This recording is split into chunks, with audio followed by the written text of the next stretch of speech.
Welcome to PDP math daily class YouTube channel में आपका स्वागत है। प्यारे बच्चों, आज हम क्लास 10th मैथमेटिक्स सॉल्यूशन कर रहे हैं, जो कि आपकी आगामी परीक्षा के लिए काफ़ी महत्वपूर्ण है। और ये सभी क्वेश्चन को अधिकतर संभावित प्रश्न हैं जो आपके एग्जाम के दृष्टिकोण से पूछे जाने वाले हैं। तो क्वेश्चन क्या कह रहा है कि एपी का पहला पद 21 और सार्व अंतर 5 हो तो 18वां पद ज्ञात कीजिए। कैसे इसको बनाएंगे, ध्यान देते हैं। यहाँ पर आपको सर्वप्रथम लिखना है हल, और यहाँ से हम शुरू करते हैं। क्वेश्चन यहाँ पर क्या कह रहा है, ए बराबर कितना आपका दिया है। ए बराबर पहला पद 21 है, तो यहाँ पर 21 को लिखिए। उसके बाद 5 जो दिया है, ये क्या आपका है दोस्तों, ये आपका डी बराबर 5 है। हमको निकालना क्या है, 18वां पद। तो यहाँ पर लिख लेते हैं 18वां पद। तो 18वां पद इक्वल टू क्या लिखेंगे, ए प्लस 17D लिखेंगे। ध्यान रहे ए का वैल्यू कितना है, 21 है, 21 लिखिए।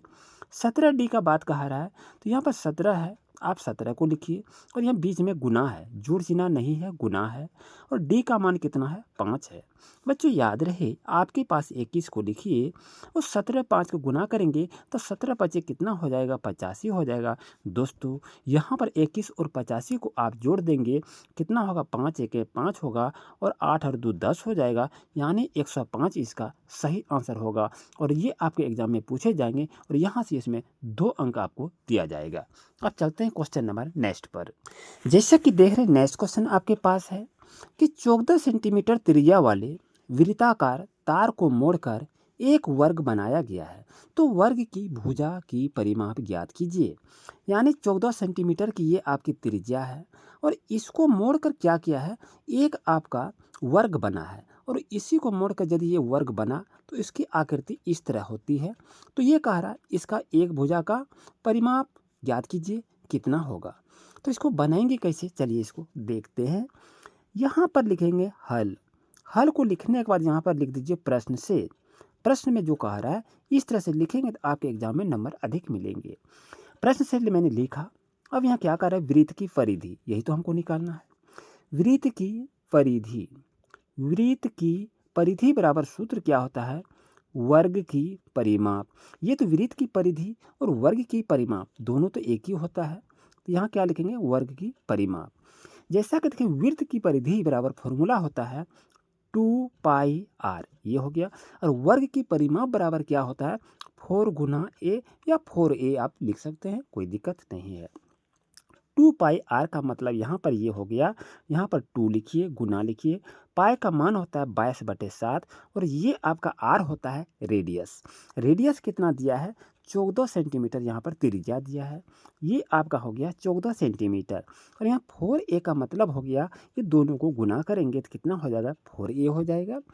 अब जैसा कि देखें, यहाँ पर ए की वैल्यू को हमको निकालना है, तो यहाँ पर जैसा कि हम देखते हैं, तो यहाँ पर 22 दूनी 44 यहाँ से गुना भी कर सकते हैं, लेकिन आपको याद रहना चाहिए 7 दूनी 14 भी यहाँ से होता है।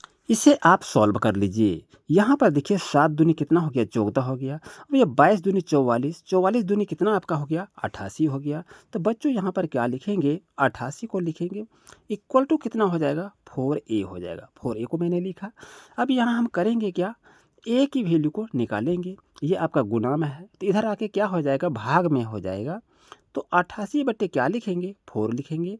तो ये कितना बार कटाएगा, ये देखिए 4 दूनी 8, यानी 22 बार भी कट जाएगा।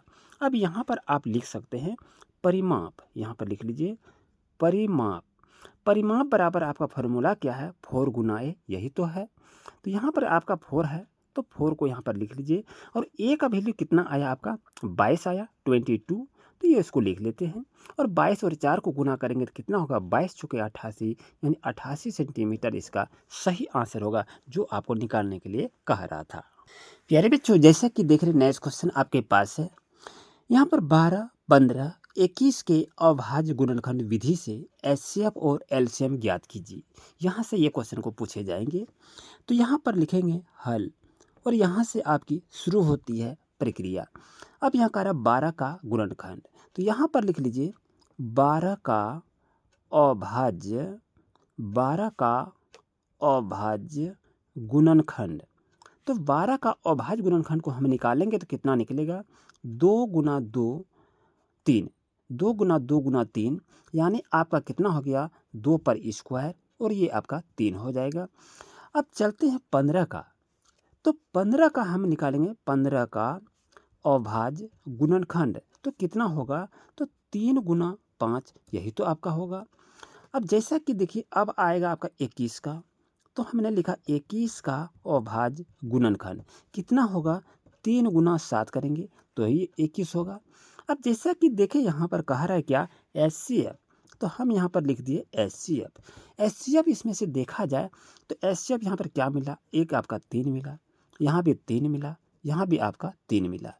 ये यदि तीनों सम जो मिल गया वो आपका क्या होगा, एचसीएफ हो गया। पहला आपका एचसीएफ निकालने के लिए जो कहा रहा था, तो एचसीएफ को तो आप निकाल लिए, 3 हो गया। अब आपको निकालना है एलसीएम, यहाँ पर लिख लीजिए एलसीएम।